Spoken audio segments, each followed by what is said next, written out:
Bonjour, docteur Nicole Delépine, je suis ravie de vous accueillir sur Tribune Libre. Vous êtes cancérologue, ancienne chef du service d'oncologie pédiatrique de l'hôpital de Garches. Vous avez écrit de nombreux ouvrages, dont 9 petits lits sur le trottoir, Le cancer, un fléau qui rapporte, La face cachée des médicaments, Ma liberté de soigner, 9 petits lits au fond du couloir ou Le combat d'un médecin hospitalier, et aussi ce livre qui va nous occuper, Dysphorie de genre. Quel a été le déclic pour écrire ce livre, en fait? Le dernier? Oui. Le dernier, Dysphorie. donc, la dysphorie, en fait, c'est bon, comme vous l'avez raconté dans les antécédents, c'est une longue carrière de pédiatre, et donc beaucoup, fort heureusement, avec beaucoup de plaisir et de rapports extrêmement amicaux, familiaux, et avec mes anciens patients, hein, dont souvent... j'ai des coups de téléphone, ne serait-ce que pour le plaisir, mais aussi pour des conseils par rapport à leur enfant.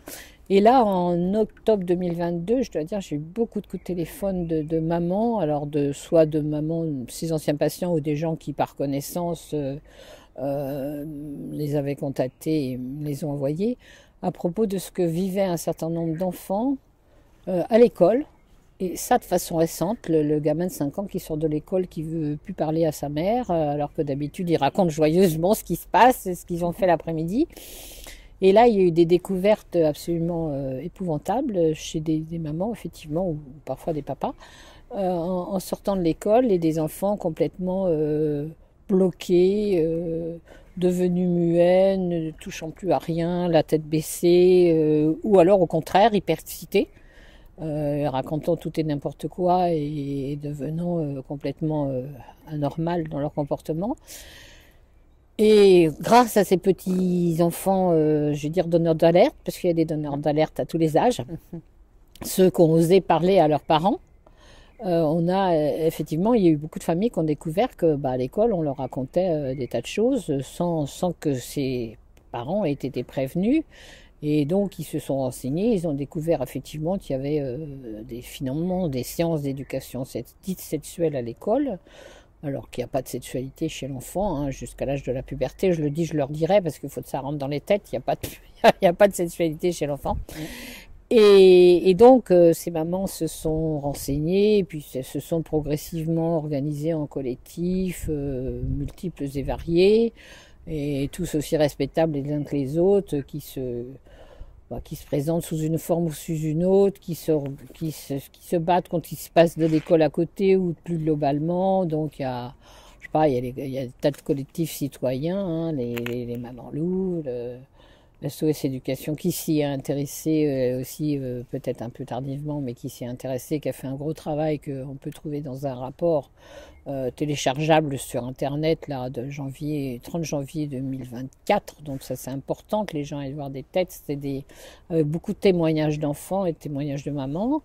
Il y a les parents citoyens, les parents, enfin il y a toutes sortes les parents vigilants, enfin bon, je ne vais pas les citer tous, mais ils me semblent tous respectables, parce que chacun agit à son niveau dans son coin, et que ces témoignages se multiplient et montrent bien qu'il y a un gros sujet d'inquiétude, et ce sujet d'inquiétude est complètement justifié, parce qu'il est complètement aberrant qu'on attaque l'ensemble des enfants, alors pas d'une classe seulement, hein, enfin pas d'une génération, c'est tous les 800 ou 600 000 enfants par classe d'âge qui sont menacés, ou auxquels on impose ces séances d'éducation sexuelle, qui avaient été prévues en 2001, mais c'était de façon beaucoup plus mineure. Encore que la députée qui avait fait passer avait dit il faut qu'on s'en occupe à l'école, parce que les parents ne sont pas capables d'éduquer leurs enfants dans ce domaine, ce qui était quand même déjà aberrant, et on aurait dû parler beaucoup. Ça, c'était en 2001. Mais enfin, c'est essentiellement depuis 2014, avec Najat Vallaud-Belkacem et les ABC de l'égalité, que ça s'est mis en place. Elle a dit qu'il n'y avait pas de théorie du genre, tout ça c'était du baratin, c'était juste pour diminuer les stéréotypes entre filles et garçons, que les filles s'intéressent qu'aux poupées, les garçons qu'aux camions. On voit pas en quoi d'ailleurs ça la gênait beaucoup, hein. Moi j'ai toujours joué beaucoup avec les petites voitures de mon grand frère, mais ça m'a pas pourtant longtemps perturbé. Voilà, non, mais c'est complètement aberrant, et en fait c'était vraiment un cheval de Troie pour amener la théorie du genre dans les écoles, tout en mentant, en disant que c'était pas grave, mais si, c'était très très lourd. Et d'ailleurs ailleurs, Najat Vallaud-Belkacem ou son ministre de l'époque, je crois de Vincent Peillon peut-être bien, avouait qu'en fait c'était pour modifier progressivement la mentalité de l'ensemble de la population. Donc c'était très au-delà des stéréotypes femmes-hommes. Et donc, suite à ça, il y a eu quand même beaucoup de protestations. Il y a des parents, en 2014, j'ai vu des grèves de parents qui ne voulaient pas qu'on parle de ça à l'école. Donc ça a été efficace parce que ça s'est un peu tassé. Mais là, avec en particulier Pap Ndiaye et puis bon, le nouveau type de gouvernement qu'on a depuis plusieurs années, ils ont réussi à rentrer en force à nouveau à l'école. Et bon, il y a eu la circulaire Blanquer en 2021. Qui est quand même passé en plein moment du Covid, qui s'est aperçu qu'il y avait une circulaire Blanquer en septembre 21, validée par le Conseil d'État en décembre 23. Et cette circulaire Blanquer s'intéressait essentiellement aux enfants transgenres. En fait, c'était pour dire, bon, l'enfant transgenre à l'école, en gros, il a tous les trois, c'est lui qui décide. Je m'appelle Martine et lundi, je m'appellerai Franck, ou l'inverse. Et c'est lui qui décide, et nous, parents, enseignants, recteurs, enfin tout ce qui dépend de l'éducation nationale et des parents et aussi d'ailleurs dans les autres organisations parascolaires, tout le monde doit obéir à ce petit enfant. Alors, un enfant qui décide de tout, en général on essaie de raisonner, mais là on n'a pas le droit de raisonner. Dans la circulaire Blanquer, les profs en particulier n'ont pas le droit de discuter de ça avec eux, sinon ils sont, bon, souvent ils finissent licenciés pour ceux qui ont osé dire quelque chose, et les autres sont au moins traités de transphobie, comme les parents. Si les parents refusent, ben, ils sont transphobes, et avec le risque qu'on leur enlève la tutelle de leur enfant. Et je suis pas du tout sûre qu'on rende beaucoup service à ces enfants-là, parce que effectivement, tu as un enfant qui est perturbé quand même. Enfin, s'il veut changer de genre, c'est qu'il est quand même, il a des soucis pour le minimum, et on n'a pas le droit d'en parler avec lui. Donc moi là, je ne critique pas l'enfant qui veut être transgenre. Je dis simplement, c'est un petit enfant qui a des soucis, et que quand même la moindre des choses, des enseignants et puis des soignants, en tout cas, ça serait de pouvoir l'aider. Donc alors ça, c'est la première chose. Et en plus, cette circulaire Blanquer interdit de discuter de tout ça avec les autres enfants de la classe. Donc on peut aussi supposer que les autres enfants de la classe, bon, il y a ceux où tout glisse, s'en fichent, ils vont aller jouer au ballon, et puis après tout, va comme je te pousse. Mais il y a quand même des enfants qui vont se poser des questions et qu'on va aussi perturber. Et ceux-là, alors là, curieusement, ils sont complètement ignorés de cette circulaire Blanquer qui ne vise qu'à protéger, soi-disant, l'enfant transgenre. Et encore une fois, j'affirme haut et fort en tant que pédiatre qu'il ne les protège pas, mais qu'il les empêche d'avoir tout le soutien moral dont ils devraient avoir droit comme enfant à souci. Bon. Alors, une fois ça, donc on rentre, hein, vous voyez que on rentre de plus en plus, et on a Pap Ndiaye, ce fameux ministre, qui dit... alors ça doit être à peu près la même époque, hein, septembre 2022, non, c'est un an plus tard, qui dit « Ma grande priorité à l'école, c'est d'apprendre à lire, à compter. Non. C'est l'éducation sexuelle. » C'est quand même aberrant, quoi, du genre... Bon, maintenant, il est quand même de notoriété publique, et tous les parents qui ont des enfants en âge scolaire le savent, et les grands-parents devraient le savoir aussi, qu'il y a quand même les gens égaux savent plus compter, ils savent plus écrire, Moi, je suis amie avec une prof de maths qui est complètement effondrée parce qu'elle dit bon, elle s'occupe de rattrapage de terminale à peu près dans ce niveau-là. Elle dit, quand tu fais des mathématiques, si tu sais pas parler français, si tu comprends pas l'énoncé, tu n'y arrives pas, quoi. Rien que ça. Et ben non, la priorité, c'est l'éducation sexuelle à l'école. Et donc, il y a eu effectivement, ils ont sûrement envoyé pas mal de notes et tout ça pour imposer, puisque brutalement, effectivement, en octobre 22, là, moi j'ai eu tous ces rapports, puis ça a continué. Donc là, je me suis dit, il faut quand même... octobre 23, après, ils ont surtout insisté. Et là, je me suis dit, il faut qu'on fasse quelque chose, quoi. Et comme d'autres, hein, comme tous ces collectifs qui se sont brutalement... monté dans tous les départements de France et de Navarre, Enfin, tous, malheureusement pas tous, parce qu'au début, il y avait beaucoup de gens qui n'y croyaient pas, qui disaient, mais non, c'est bon, juste dans votre école, là, mais nous, dans notre département, le Haut-Rhin, ou je ne sais où, ça n'existe pas. Ah bah, finalement, ils ont pu rigoler, parce que quand je fais un diaporama sur le sujet, je peux vous dire que toutes les fois où je refais la littérature, enfin, voir où on en est, je trouve une nouvelle association qui s'est battue contre un spectacle de drag queen imposé en Bretagne, imposé à Lyon, imposé à Bordeaux. Enfin, à chaque fois, il y en a des nouveaux. Et effectivement, ça va très très loin. C'est-à-dire, non seulement ils font ces séances d'éducation sexuelle maintenant quasiment partout, à tous les âges, puisqu'en fait, le but, c'est de suivre les standards de l'OMS. L'OMS n'étant pas nécessairement une organisation compétente, puisque il n'y a pas, ils ont mis un certain nombre de standards sans l'aide de praticiens, soit pédopsychiatres, soit psychologues, soit enseignants, etc., enfin de gens qui s'occupent de l'enfance.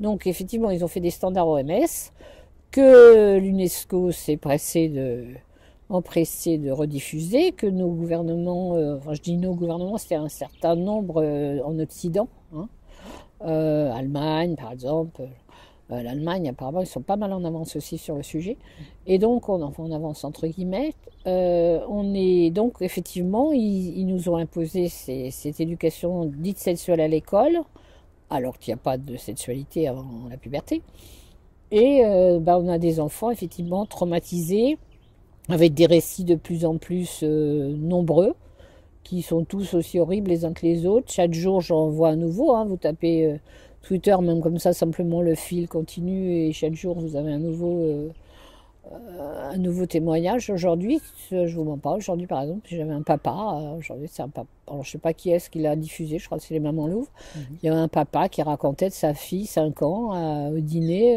a raconté, la maîtresse nous a expliqué que on pouvait se marier entre femmes, qu'on pouvait, et le papa, il tombait des nues, quoi. Il savait pas qu'on racontait tout ça, et ça me permet peut-être d'arriver à un point essentiel.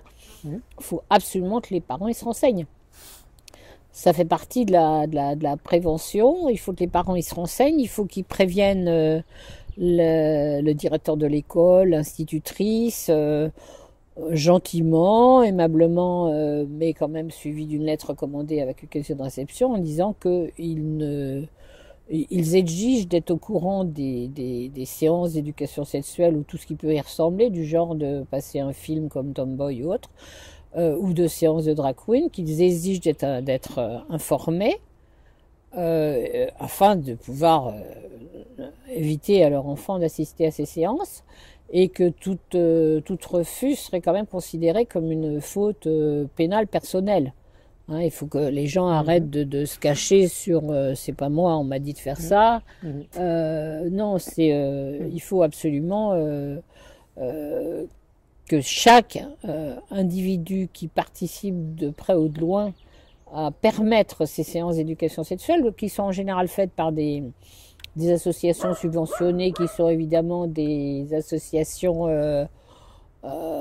militantes, hein, activistes, subventionnées par l'éducation nationale, qui délèguent à d'autres organisations militantes aussi LGBT. Et donc toutes ces associations se permettent de venir dans les écoles, se permettent de mettre à la porte l'enseignant, ce qui est illégal, je le dis bien, que les enseignants ne se laissent pas virer, parce que s'il y a un témoin, ça les gêne. Donc voilà, donc il faut vraiment que les parents, en première mesure de prévention sur tout ce qu'on peut raconter là, sachent que c'est eux les parents qui doivent éduquer leur enfant, que la vie intime, ça ne concerne pas l'école, que si on en parle à l'école de façon trop claire, comme il y a un certain nombre de livres distribués d'ailleurs qui montrent vraiment des organes génitaux, hommes, etc., à des petites filles à 5 ans, ça relève du délit et de la pédophilie quand même. Hein. Donc montrer des images de type sexuel à des enfants de moins de 13 ans, là, ça relève de l'illégalité. Donc à ce sujet, je conseille à tous parents ou associations collectives, en tout cas de bien lire en détail le livre de Virginie Arroyo-Recchia sur le sujet, qui donne bien les outils, hein, qui explique bien les outils dont les parents disposent pour ne pas dire ah ben, c'est comme ça, je peux pas faire autrement. Mais non, c'est pas comme ça, je peux pas faire autrement. C'est je dois défendre mes enfants, je les ai mis au monde. Il faut les défendre au prix de se faire traiter de transphobe. Et oui, ben on ira vous défendre dans les tribunaux, mais il faut pas dire ah j'ai pas le droit d'en parler parce qu'on m'a dit que je serais attaqué de transphobe. Ben oui, vous serez attaqué. Bon, on en parlera beaucoup et si vous en parlez beaucoup avec beaucoup de collectifs, bon finalement vous serez pas attaqué ou en tout cas vous rendrez service pour informer la population de choses épouvantables. Donc ne vous laissez pas faire au nom de on va vous attaquer. Défendez vos enfants. Il faut interdire que les enfants assistent à ces séances où on leur dit des choses impossibles. Hein. Alors vous verrez dans tous les témoignages, moi il y a plein de témoignages dans mes vidéos sur notre site. Hein. Mmh. Vous regardez les séances que j'ai pu faire, les présentations que j'ai pu faire dans différentes villes de France. Il y en a dans SOS Éducation, il y en a partout. Et bon, c'est du genre, bah oui, à 5 ans, on leur raconte qu'on peut faire le sexe entre les fesses, oui, qu'ils peuvent faire le sexe avec un enfant du même sexe, etc., etc. Et puis à 6 ans, oh ben, on va faire aujourd'hui, la question posée, ça va être vous vous sentez fille ou vous sentez garçon? Alors, est-ce qu'un enfant de 6 ans en construction mentale est capable de se poser une question pareille? Non. Moralité, qu'est-ce qu'on fait? On fait une effraction psychique qui va le casser, qui va lui empêcher de réfléchir ne serait-ce qu'à apprendre les 2 et 2 font 4, hein, c'est pas mal non plus ça, à cet âge-là, de faire un petit peu de calcul mental, tout comme ça. Non, non, on les oriente sur des faux sujets. C'est ce qu'on appelle le cheval de Troie, hein, de la théorie du genre dans l'éducation à l'école, et c'est dramatique parce que on en fait des enfants, alors soit il y en a qui ont quand même beaucoup de défense, hein, qui se bouchent les oreilles, qui pleurent, qui veulent pas entendre, qui sortent, ceux-là c'est bien, bravo, c'est ceux-là qui avertissent, hein. C'est les bébés, les enfants lanceurs d'alerte. Ah oui, parce qu'en fait c'est comme ça qu'il y a un certain nombre de parents qui l'ont su et qui ont pu finalement se défendre. Parents, défendez-vous entre vous. Si vous êtes plusieurs dans une classe, c'est sûrement plus facile. Mais enfin, de toute façon, il ne faut pas laisser votre enfant soumis à ça. Parce que ça correspond, hein, tous les psychologues, psychiatres qui écrivent là-dessus le disent bien, ça correspond à un viol psychique. Hein. Et un viol, à 5 ans, on ne s'en remet pas. Bon, on surmonte, on fait de la psychothérapie, on fait des tas de choses, on a l'air d'aller bien à 30 ans, mais en fait, on ne s'en remet pas vraiment, jamais. C'est un stress psychotraumatique dont on ne se remet pas. Donc il faut vraiment pas éviter, il faut arriver à ce que votre enfant n'assiste pas à ces horreurs-là, où on lui explique comment c'est une fellation, etc. Il y a des gamins quand même, il y a des gamins à 9 ans qui ont eu comme devoir pour le soir, on se veut dire quand même qu'il y a des instits qui ont participé. Bon, pour ce soir, tu vas te masturber ce soir, petit garçon de 9 ans, et puis demain, ton devoir, ça sera de me raconter ce que tu as ressenti. Enfin, il me semble qu'autrefois, à 9 ans, on apprenait une fable de La Fontaine ou autre chose, et on demandait aux gamins effectivement de savoir réciter sa fable de La Fontaine. Et là, voilà le genre de devoir. On ne peut pas continuer dans ce monde-là. C'est très prématuré et surtout, il demande d'autres choses à faire. Non, mais en plus, ils sont oui, alors déjà, il y a autre chose à apprendre. Déjà, on les prive de l'apprentissage. On rend leur cerveau indisponible pour les vrais apprentissages. Et en plus, on les perturbe complètement. Ils n'ont pas la maturation pour comprendre de quoi on parle. C'est arrivé en France, ce que vous citez?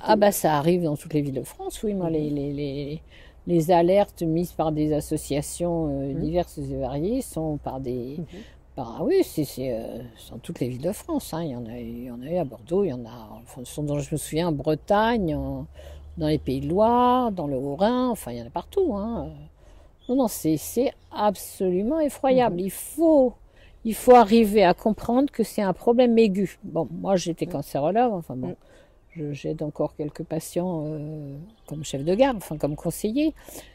Mais bon, c'est vrai que je ne vais pas dire que c'était pas important, mais c'était majeur. Nous, on se battait pour sauver la peau de 2000 gamins par an. Mais là, c'est 600 000.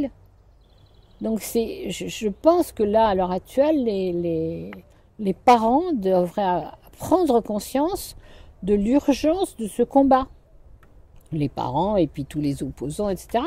On s'est tous battus, enfin tous, on s'est quand même beaucoup battus contre les injections expérimentales, etc. Ce qui était évidemment justifié. Il était hors de question, enfin les enfants, il était hors de question d'injecter qui que ce soit d'ailleurs, puisque expérimental, mais encore plus les enfants dont l'avenir, il est devant nous. Mais c'est bien, mais il faut que les mêmes personnes qui aient fait ce combat pour dire qu'il faut protéger les enfants des injections expérimentales, des vaccins obligatoires, on y reviendra une autre fois, il faut se battre pour tout ça, mais il faut se battre évidemment contre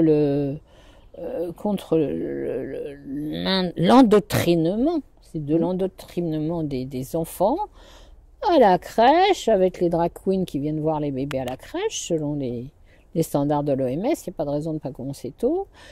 En maternelle, on attaque les enfants en maternelle. Je dis on les attaque parce que c'est le mot qui me vient, parce que c'est effectivement une attaque, une attaque de leur cerveau, de leur avenir, de leur capacité conceptuelle, parce que tout ça va être cassé, parce qu'on va les perturber, ils vont pas être bien dans leur peau. Et non seulement ils vont pas apprendre à lire et à raconter, mais en plus ils vont être complètement perturbés. C'est un viol des consciences. Donc il faut vraiment que tout le monde comprenne que c'est tout l'ensemble de tous les enfants en France qui sont concernés. On n'en est plus comme pédiatre à soigner les enfants malades. Là, on est de la prévention de l'ensemble de la population infantile. Donc c'est vraiment un sujet important et merci à Stéphanie de m'aider à en parler et de me donner l'occasion d'en parler parce que vraiment c'est un appel au secours. Moi, je suis horrifiée de ce qu'on impose aux petits.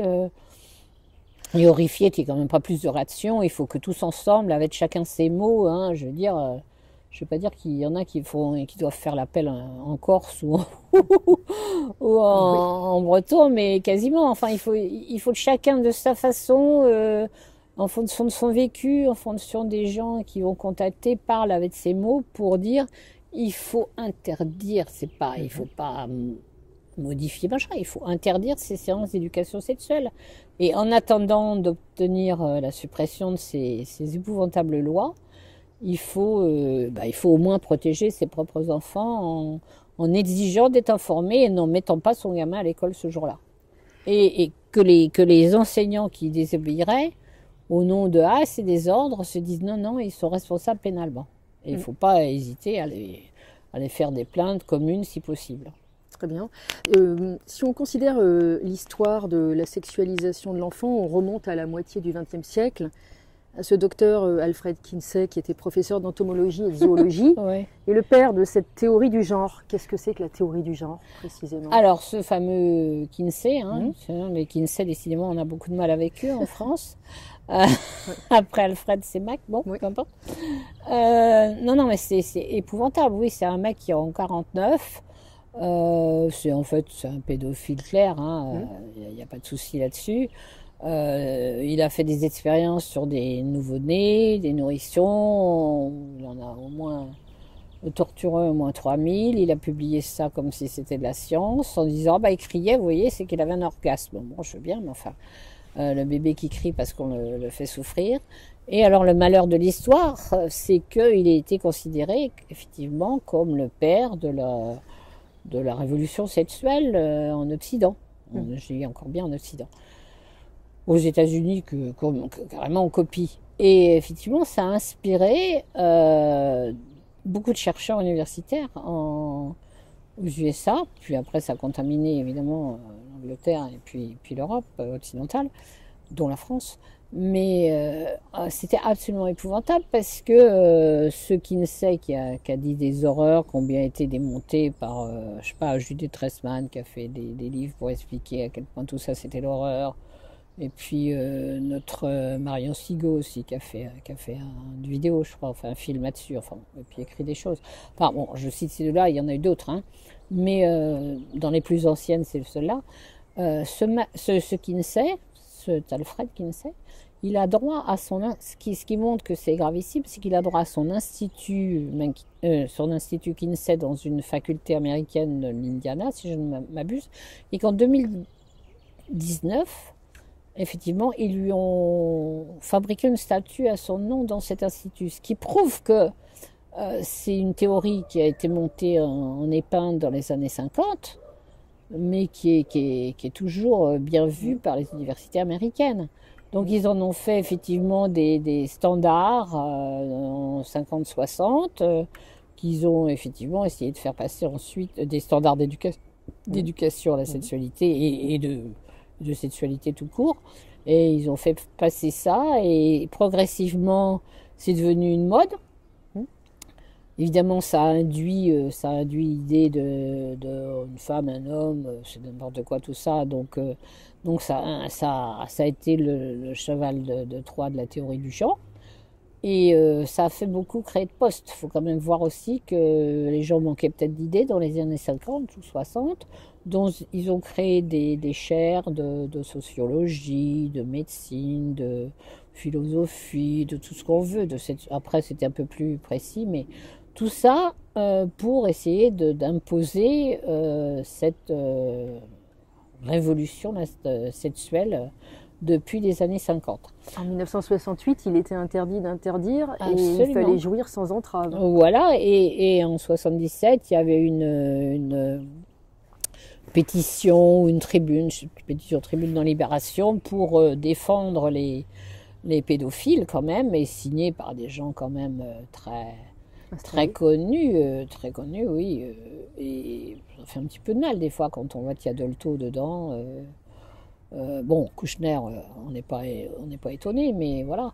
Et ces pédophiles ont été, alors, paix à notre ami Pivot, qui a fait du bien à la littérature, mais qui, dans ce domaine, a quand même donné beaucoup de la parole à des pédophiles, écrivains. Apostrophe, je crois que c'est Apostrophe ou son autre émission, peu importe, Bouillon de culture, des gens comme Maznev quand même, il y a effectivement eu une mode de la pédophilie dans les années 65-80, avec donc tous ces sociologues qui étaient venus sur le marché. Les sociologues, donc un certain nombre reconnaissent qu'ils ont raconté n'importe quoi pour être bien vus, et que leurs articles qui racontaient que les sexe n'existait pas, c'était pas important, il y avait que les genres, et ces articles étaient validés par leur père pour paraître dans les revues à comité de lecture, et ils disent que le jour où ils essayent de dire d'être un peu plus sincères, on leur dit non, là c'est pas possible, on validait pas l'article. Vous parlez de Christopher Doumit en particulier, je parle de Christophe Doumit, effectivement, qui est extrêmement clair,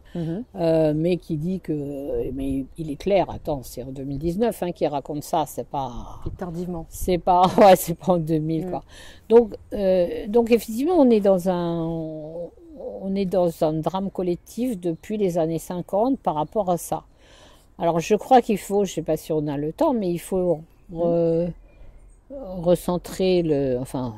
replacer ça dans le cadre plus global, qui est celui d'une évolution voulue d'un certain nombre de gens, et en particulier des milliardaires qui ont envie d'être tranquilles sur Terre avec 500 000 personnes et pas avec 8 milliards, et qui donc veulent l'imposer, nous emmener tranquillement vers le transhumanisme. Et donc il faut mettre ça, il faut mettre l'éducation sexuelle à l'école, tout ce qui se passe en ce moment dans le cadre d'une évolution vers le transhumanisme. Donc, a commencé effectivement dans les années 50 avec la destruction voulue de la famille. Donc, on a commencé à expliquer que papa, maman, c'était un peu ringard, jusqu'à arriver maintenant, là, c'est parent 1, parent 2. Donc, destruction de la famille, destruction de l'école qui a été voulue. Il ne faut pas qu'on dise « Ah, les enseignants, maintenant, ils n'enseignent pas, etc. » Bon, où ils sont coupables, entre guillemets, c'est qu'ils ont été passifs et qu'ils ont laissé faire. Et qui se sont fait probablement eux-mêmes intoxiquer par ce modernisme qui considérait à dire que vraiment l'orthographe à l'école c'était ringard, que d'apprendre à compter maintenant qu'on a des machines, des calculatrices, tout ça c'est ringard. Alors, c'est peut-être ringard, mais on voit le résultat maintenant avec les gosses qui ne savent plus parler et qui sont pas d'accord, ils vont donner un coup de poing parce que ils savent plus te dire je suis pas d'accord et t'expliquer pourquoi. parce qu'effectivement, alors on leur a dit de plus apprendre à lire des romans, etc. On leur a fait étudier des petits bouts de phrases sortis de bouquins. Enfin, on les a.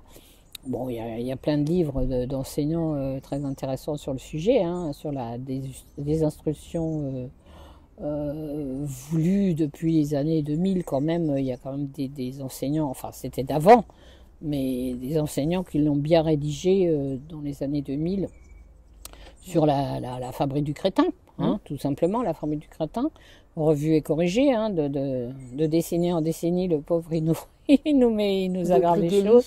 Voilà, Brighelli. Et par exemple, et puis bon, sur la perte de l'éducation, des mathématiques, enfin, bon, on sait maintenant qu'il y a une régression des connaissances des étudiants, je sais pas, même qu'on le bac par rapport à la troisième avant, mais c'est pas tombé par hasard, ça a été volontaire, parce que quand vous voulez, alors il fallait deux choses, diminuer le nombre de la population sur Terre, mais ça il va s'en occuper avec les vaccins et tout ça, avec les injections expérimentales, avec les familles organisées, enfin il y a des tas de solutions, mais ils vont également y arriver par l'esclavagisme, la bêtise, hein, du pain et des jeux, et ils vont rendre idiots les gens. Mais il faut bien comprendre que ça a été volontaire, hein, faut pas que ça tombe, et que tout ça est complètement lié. Faut pas que ça tombe une programmation sur du long terme. En fait. Ouais, absolument. Depuis les années 50 au moins. Hein. Avant, il y avait il y avait des volontés d'eugénisme avant, hein, dans la fin du 19e siècle. Il y a pas mal de jolis textes. Mais ça s'est vraiment organisé de façon, je veux dire, industrielle, c'est peut-être pas le mot qu'il faut, mais après les années 50, avec effectivement donc destruction de la famille, puis destruction de l'école, et puis évidemment tentative de supprimer le plus possible de gens, culture de la mort. Alors on arrive à l'avortement dans la Constitution, ce qui est quand même ahurissant. Personne n'était, enfin de nos générations, personne n'était contre l'avortement, mais bon, à la Simone Veil, comme dirait l'autre. C'était pas indispensable, on avait déjà les outils pour le faire. Absolument. Dans des délais raisonnables. Il n'y avait aucune raison de mettre ça dans la Constitution, mais ça va ensemble, culture de la mort, et puis maintenant culture de la mort avec l'euthanasie, évidemment, ils veulent encore nous faire passer un texte, alors que ça fait quand même 20 ans là aussi qu'on discute de l'euthanasie, qu'à chaque fois les néolithiques, qu'est-ce qu'il est, mais enfin, il défend quand même sa loi pour qu'elle soit limitée, parce que c'est contre, et en plus il veut la faire passer contre la vie. Il y a au moins 800 000 soignants qui avaient quand même fait une pétition pour dire qu'on était contre. Mais tout ça, c'est la culture de la mort, comme ces injections expérimentales dont on sait manifestement, et maintenant je crois que personne ne peut le nier, que même Pfizer le savait, c'était toxique. Maintenant il s'excuse. Enfin, c'est bien de s'excuser, mais après avoir fait des centaines de milliers de gens blessés, enfin malades et des millions de morts, hein, on en est, je sais pas, avec Denis Rancourt, là, le Canadien, on en est à 18, 17, 19 millions, quelque chose comme ça, peut-être 22. Vous avez des bases de données à conseiller Ah bah faut aller voir en tout cas les articles de mondialisation.ca où il y a les publications de Denis Rancourt, du professeur Denis Rancourt. Donc ce sont des données officielles. Oui, bien sûr. Oui, parce que bien sûr, bah pour que la vidéo reste en ligne. Oui, ce sont des données officielles. Oui, il faut être sérieux avec ça parce que YouTube vient censurer. Ils ont censuré tellement de choses vraies que. Oui.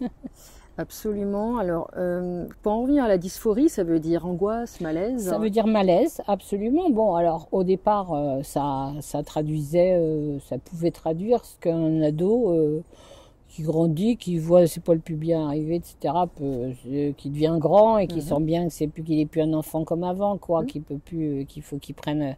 Alors en plus, avant quand même ado, il fallait qu'il travaille un peu plus à l'école, enfin qu'il commence quand même à prendre au sérieux ce qu'il faisait. Il fallait peut-être qu'il travaille un peu. C'était peut-être moins facile que d'apprendre ce qui se passait comme ça. Et donc effectivement, ces ados, au lieu de les aider, comme on a toujours, enfin, comme les parents ont toujours aidé les ados dans les générations passées, depuis des millénaires probablement, là, il a fallu décréter, vous vous sentez pas bien, non, c'est pas que vous vous sentez pas bien, c'est que vous n'êtes pas dans le bon genre. Et alors, oui, un ado, c'est manipulable particulièrement, c'est fragile. C'est fragile, et les enfants aussi, c'est bien pour ça, je ne l'ai pas dit, mais j'aurais dû, mais quand on a 5 ans, un enseignant, ou en tout cas en présence de son enseignant, ou par des gens qui viennent avec l'autorité de l'État, quoi, quand même faire des cours, bah, les enfants sont évidemment manipulables.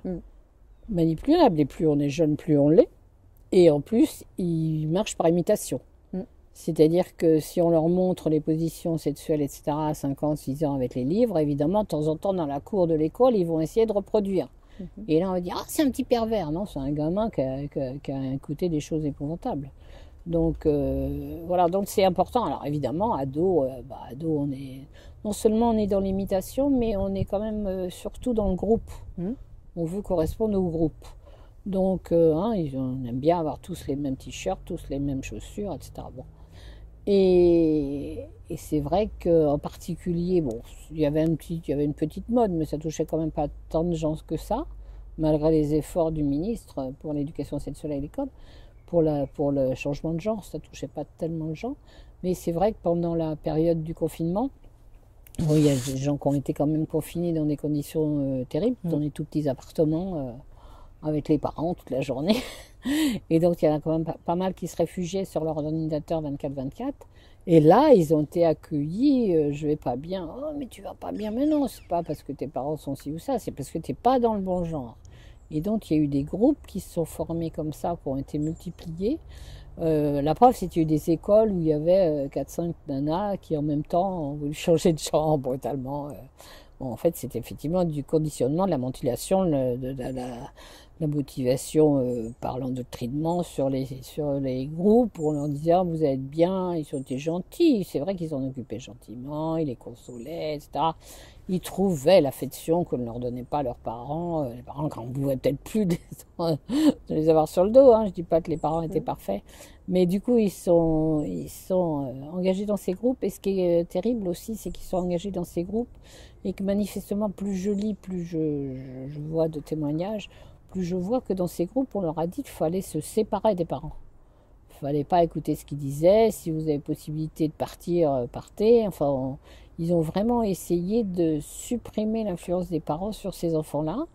Et ils les ont manipulés, oui, c'est simple. Ils ont coupé le lien. Ils ont coupé le lien naturel avec les parents, les grands-parents, etc., les tantes. Enfin, ils ont essayé de les isoler de leur milieu naturel. Et ils les ont conditionnés. Et c'est comme ça qu'on a eu quand même plus d'enfants, effectivement. Et puis alors, quand ils arrivent s'ils disent ça au médecin traitant, je sais pas, bon, les parents, ils emmènent au médecin, si vous voulez qu'il fasse, le gamin, bon.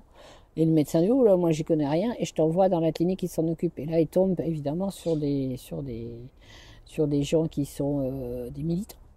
Des militants activistes. Tu peux pas avoir autre chose dans des cliniques qui osent dire à des enfants que le sexe, ça n'existe pas, qu'on n'est pas né femme ou homme. Bah oui, c'est comme ça, on est né femme ou homme depuis des millions d'années, c'est comme ça. Et puis c'est un marché juteux quand on va dans une clinique, les opérations sont extrêmement coûteuses. Ça, c'est un business du feu de Dieu. Bon, je suis pas très douée pour les sous, effectivement, mais bon, le livre de Transmania, là, il regarde un petit peu plus les sous de près. Bon, il y a évidemment des financements par l'argent public. Oui, par l'argent public, mais aussi au départ, c'est quand même l'argent Bill Gates compagnie, les adeptes du transhumanisme et de l'évolution vers la suppression des genres. Ouais, sur la suppression déjà voir la suppression des hommes sur Terre. Faut rester simple. Une façon, j'ai dit les injections expérimentales et tout ça pour diminuer, mais les maladies qu'on peut développer, les injections, les perturbateurs endocriniens. Oui, tout ce qu'on veut, mais aussi, surtout, de ne plus faire d'enfants entre hommes et femmes. Donc, ils veulent arriver effectivement au bébé éprouvette pour quelques bébés qui auraient le droit de naître. Donc, c'est donc dû multiplication aussi de la GPA qui est bien vue aussi, la PMA, enfin toutes ces solutions artificielles, mais qui sont, à mon idée, la GPA et la PMA sont même dans leur tête. Je pense qu'on n'y arrivera pas puisqu'on se défend, mais je voudrais amener à disparaître puisque ce serait pas le mieux, c'est le bébé éprouvette quand même dans un labo, il n'y a pas de souci. Donc, pour en faire un robot choisi, sur des esclave pédophile, absolument. Et puis surtout qu'il n'y ait plus de papa-maman pour les défendre. Vouloir changer de sexe, dans certains cas, ça peut peut-être être une nécessité, une motivation profonde. est-ce que d'une part ça a des origines chromosomiques et d'autre part vous conseillez de le faire à un âge adulte et avancé après mûre réflexion? À partir de quel âge vous imaginez que ça puisse être faisable sans regret, sachant que c'est irréversible en plus? Dire que c'est une nécessité, j'en sais rien. Je pense qu'on reste dans des cas tout à fait exceptionnels. Hein. L'intersexe de naissance, c'est quand même, moi, il se trouve, je sais pas, je sais comment c'est mon internat, je sais pas, j'ai dû avoir des gamins. Ouais, 23 ans, ça fait un certain temps. J'ai tombé sur un gamin qui était intersexué, du coup je m'y suis intéressée. On est vraiment dans la rareté. Hein. C'est très rare. Bon, alors ceux-là, c'est des cas particuliers, mais c'est des maladies, effectivement, ils sont nés anormaux. Bon, alors chez les gens nés normaux, avec un sexe normal, femme ou homme, il n'y a pas, à mon idée, il y a exceptionnellement de raisons de changer de genre. Enfin, de rentrer dans un... Plus exactement, de rentrer dans un processus de transition. La plupart des gens chez lesquels c'était arrivé, ça est arrivé dans tous les siècles, bien sûr, on a des fois des jolies histoires racontées, bon, pourquoi pas. En gros, ces gens-là, ils sont tirés avec le travesti, hein. Faut pas non plus... qui choquait, j'allais dire personne, c'est peut-être pas vrai, mais enfin, ils trouvaient moyen de s'insérer d'une certaine façon, sans rentrer dans des processus médicaux. Mutilants, il faut le dire, hein, il faut surtout prévenir les familles. Et là, encore une fois, qu'ils osent parler avec les enfants qui pourraient avoir des envies de ce genre.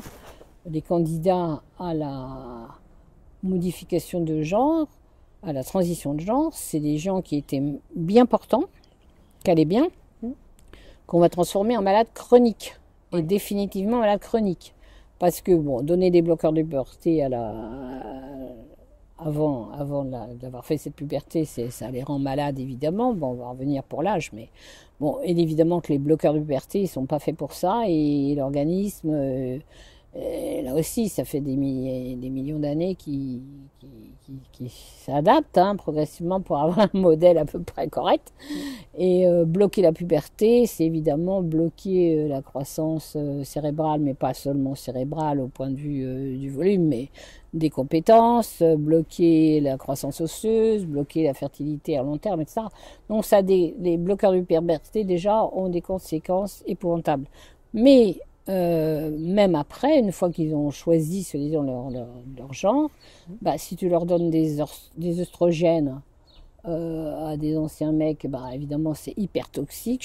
Enfin je sais pas, tout le monde râle sur les hormones et que c'est toxique et tout. Et là on les bourre d'hormones et vas-y comme je te pousse et c'est pas grave. Mais non, ça va les rendre malades, ça va donner des cancers, des choses comme ça. Il faut rester simple. Hein. Des maladies chroniques. Des maladies chroniques, mais quand même beaucoup de maladies très graves. Dans l'autre sens, la testo, c'est pareil, hein, les cancers du foie, etc. La testostérone, c'est pas donner de la testostérone à des femmes, parce que femmes biologiques au départ, c'est pas du tout anodin. Donc, pourquoi pas, si tu es adulte, alors pour revenir sur la question de l'âge, il faut vraiment que les gens soient adultes. Et comme on sait que la croissance cérébrale, ça va jusqu'à 25 ans, à mon idée, pas à partir de 25 ans seulement, on peut commencer à discuter pour ceux qui voudraient vraiment. Bon, puis après tout, c'est des adultes. S'ils ont le consentement éclairé, ça va. Le problème, c'est que la plupart du temps, ils n'ont pas de consentement éclairé.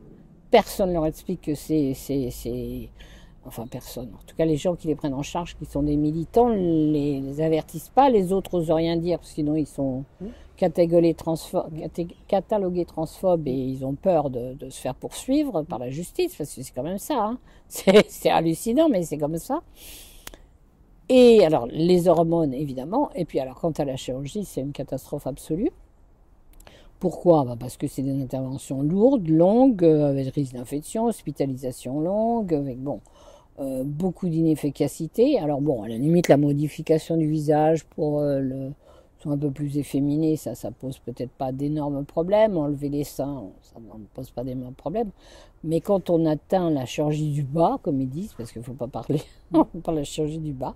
Quand on atteint la chirurgie du bas, malheureusement, on est dans des échecs continue, hein, que tous les transitionneurs qui sont passés par là vous racontent, c'est-à-dire que on ne peut pas faire un vrai vagin, il ne va pas être sensible, il va se refermer si vous faites pas si vous le dilatez pas tous les jours, charmant. C'est pas parce que vous vouliez vous habiller en femme, vous avez forcément envie de vous dilater le vagin tous les jours. Enfin, c'est bon, si on avait donné toutes ces informations, et puis ils n'ont pas de sensibilité, en gros.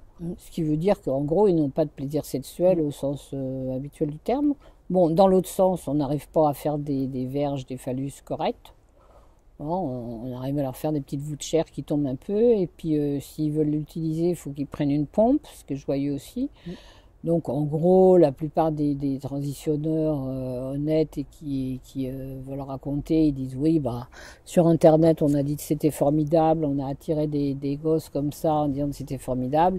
Et puis, en pratique, non, on leur raconte pas toutes nos misères. Et en pratique, en termes de rapport sexuel, ils n'ont pas de satisfaction. Il faut être simple. Bon, ça ne veut pas dire qu'ils n'ont pas le droit d'avoir d'affection, de gentillesse, de rapport humain, tout ce qu'on veut. Hein. Mais en tout cas, il ne faut pas imaginer que ces épouvantables interventions qu'on leur fait subir vont les transformer vraiment en hommes ou vraiment en femmes. C'est du mensonge absolu. Et ça devrait être quand même informé. On devrait les informer là-dessus. La transparence totale.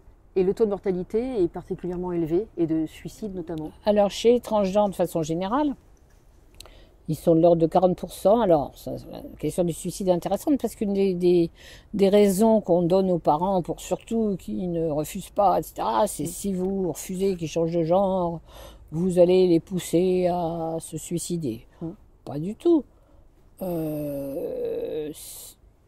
Le recul est suffisant dans les pays qui ont plus que nous sont rentrés dans ce système-là, comme les Pays-Bas, la Suède, etc. Et ces gens-là, quand même, qui ont été sérieux sur le plan scientifique, ont suivi des cohortes de transitionneurs, enfin de gens qui ont fait leur transition sur 50 ans. Et ils ont démontré que, enfin sur leurs études statistiques, là aussi, hein, on peut vérifier les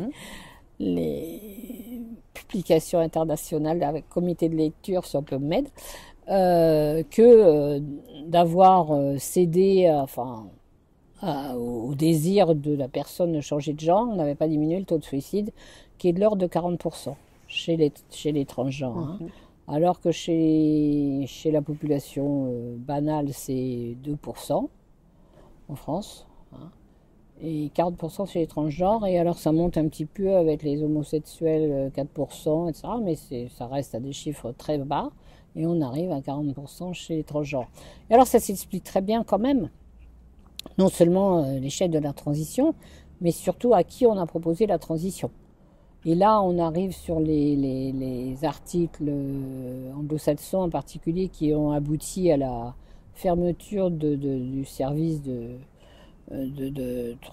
changement de genre de la clinique Tavistock en Angleterre, Londres je crois, enfin peu importe, en Angleterre, parce qu'il y a eu beaucoup de plaintes en fait, et aussi des patients qui ont dit bah ouais, à 16 ans m'a coupé les seins, puis à 24 ans, enfin, je me suis rendu compte, je me suis fait avoir et je voulais redevenir une femme, et j'ai en tout cas pas réussi à allaiter mes enfants sans sein, ça c'est sûr.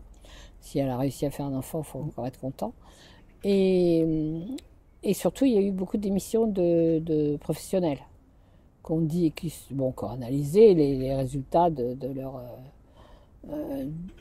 leur série de malades, en fait, et qui ont vu que non seulement il y avait beaucoup de suicides, et que un certain nombre n'avaient pu être sincères, hein, pensant qu'aller dans ce sens-là, il y a aussi toujours des gens sincères dans ces coups-là qui se font avoir, manipulés par la mode, par des articles faux, comme ceux de Doomit ou autres, mais ont pu être sincères. Et quand ils ont vu, d'abord qu'ils ont fait face au procès, quand même, ça a dû leur permettre de réfléchir. Et surtout, ils ont réanalysé et surtout, ce que les patients qui ont porté plainte disaient très clairement, c'est qu'en fait, j'étais pas bien dans ma peau, j'étais déprimée, ou ils se sont découverts autistes après. Et en fait, tous ces symptômes-là, ils les avaient avant. Si on m'avait bien voulu me prendre en charge médicalement, me faire un diagnostic, avant de me dire qu'il faut changer de genre, je serais mieux dans ma peau, j'aurais peut-être soigné quelque part ma dépression, mon état limite Diaco-dépressif ou tout ce qu'on veut, enfin, et surtout il y a beaucoup d'autistes hein, ou d'Asperger dans les malades à qui on a imposé un changement de genre sans leur prendre en charge les problèmes psychologiques. D'ailleurs, vous parlez après ces opérations assez lourdes, vous parlez souvent d'un phénomène d'isolement auto-entretenu.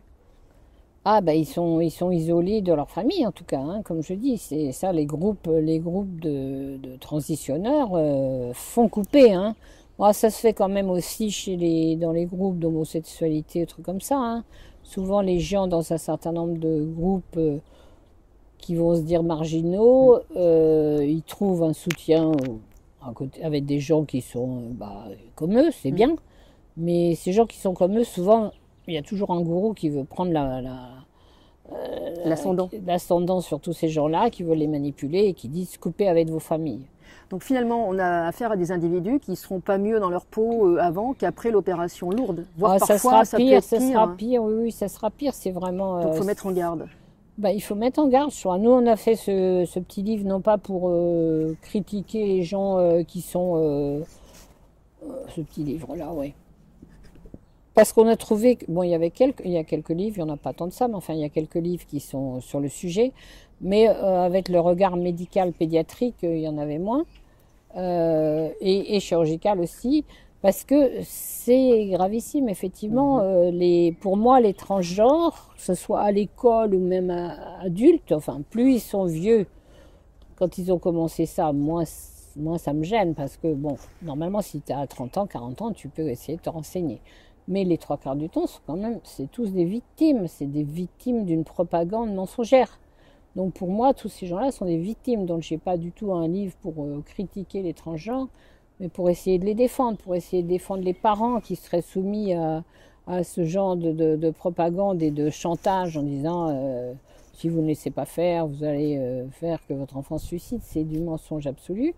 Donc pour moi, ce sont des malades comme d'autres, si vous voulez, en fait. Et comme médecin, effectivement, j'ai envie d'aider ces mômes à qui, à 6 ans, on raconte que sinon, tu auras 8 ans maintenant. Ils commencent à 8 ans dans certains endroits. C'est complètement hallucinant quand même. D'ailleurs, envoyer ces individus vers ces opérations lourdes, c'est une façon de les stériliser, puisqu'après... oui, ça fait partie du transhumanisme qu'on évoquait tout à l'heure, bien sûr. À partir du moment où tu as de plus en plus de gens qui sont ni hommes ni femmes, comme apparemment notre... vainqueur, la Suisse de l'Eurovision. C'est incroyable. C'est une propagande transmaniaque. Bien sûr, bien sûr. Oui. Et à partir du moment où il y a de moins en moins de gens fertiles, parce que par tous les moyens possibles, on les stérilise, que ce soit les vaccins de Bill Gates en Afrique, indépendamment des injections expérimentales, mais depuis longtemps. Hein. Oui, bien sûr. Il est reconnu depuis longtemps qu'il y a des... Il y a eu des scandales aussi autour de médicaments. Oui, bien sûr. Sont avérés, en fait. Ça, on peut le dire librement sur Alors, sur oui, est-ce que... Alors, je ne sais pas si le Distilben, qui a entraîné quand même beaucoup de problèmes dans les générations suivantes, était conçu... Honnêtement, je ne saurais pas le dire, je ne pense pas, mais peut-être je suis encore très naïve, hein, parce que il y a tellement d'horreur. Le Mediator... Parce que... Alors, je ne suis pas sûre, tous ces médicaments-là... Ça peut être aussi d'autres raisons. Oui, il faut faire de l'argent avec des médicaments. Stupide. Mais c'est pas forcément pour stériliser la population. Je n'irais pas dire ça, moi. Non, bien sûr, il faut être prudent. J'en sais rien. Toujours, Oui, non, mais soyons prudents, c'est nécessaire. Non, puis même, il n'y a pas de raison de répandre des fausses rumeurs. Absolument. Mais donc, il ne faut pas se laisser non plus emballer par tout ce qui peut être pas bien dans le système médical. Tout n'a pas été fait par des médecins qui voulaient stériliser la population. Il ne faut pas exagérer.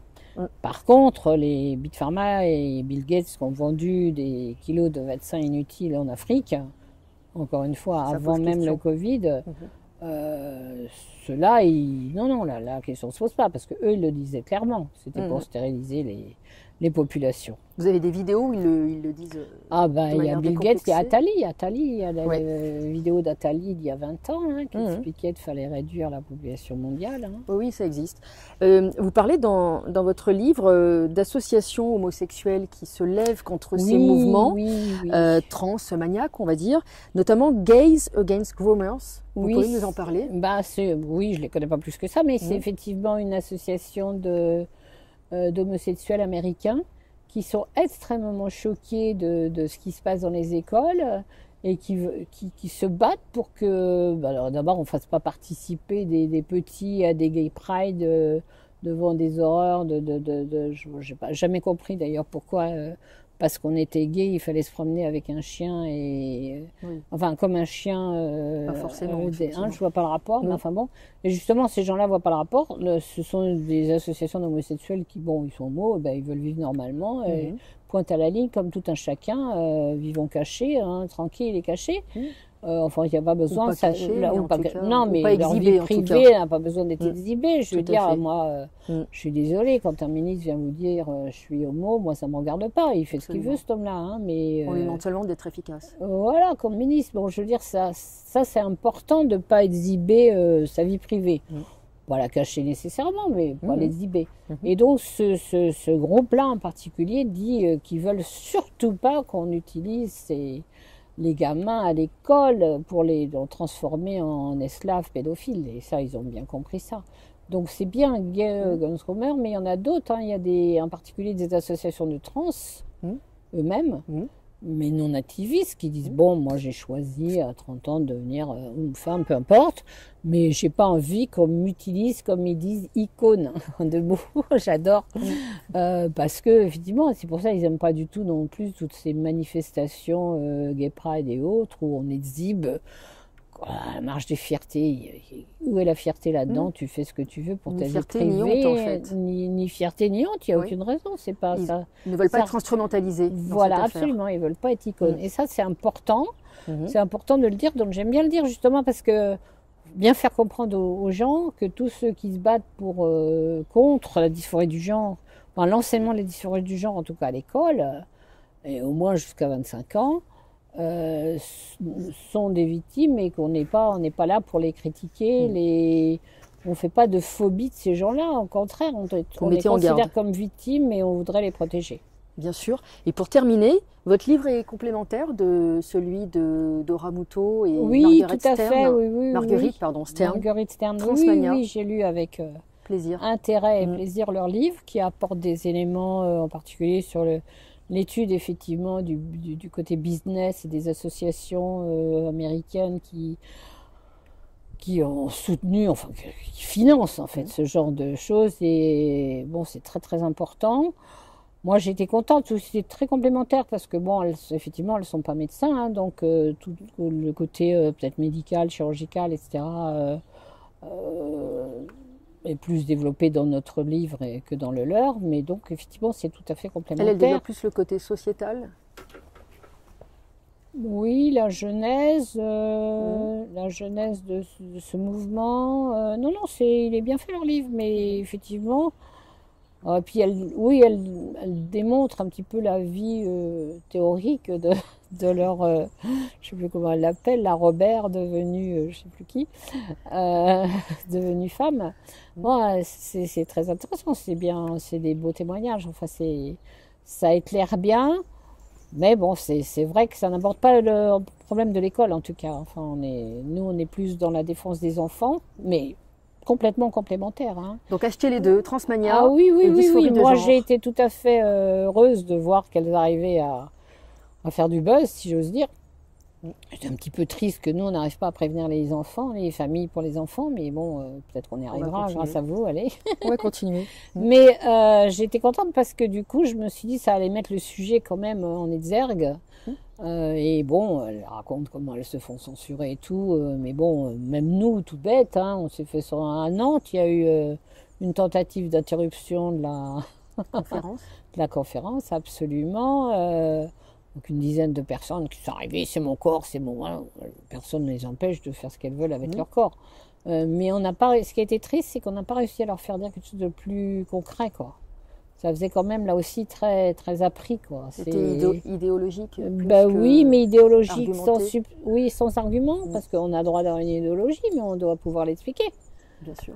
Et là, ça faisait plutôt je crois en Dieu, très bien, je crois en machin, mais c'est pas une religion, ça devrait pas être une religion, le transgenrisme, ça devrait pouvoir en parler en tout cas, débattre. On devrait pouvoir parler, puis d'avoir des raisons de le défendre. Moi, je ne demande pas mieux d'en discuter avec des gens qui veulent le défendre, mais bon, je pense que je pourrais leur répondre de façon très gentille et en donnant les les avantages et les inconvénients, et à titre individuel, chacun fait ce qu'il veut. Ce pour lequel je me bats, et beaucoup de gens avec lesquels qui nous organisent des conférences pour parler aux familles, c'est qu'on n'instrumentalise pas les enfants à un âge où ils sont incapables de digérer ce genre d'informations. Incapables. Leur cerveau n'est pas fait pour ça. L'enfant a droit à la pensée magique, c'est important. On n'est pas là pour leur dire « Ah, ne crois plus au Père Noël, machin ». Non, le gosse, il doit faire son évolution lui-même. Il y en a, ça sera à 5 ans, d'autres à 6, d'autres à 7, on s'en fiche.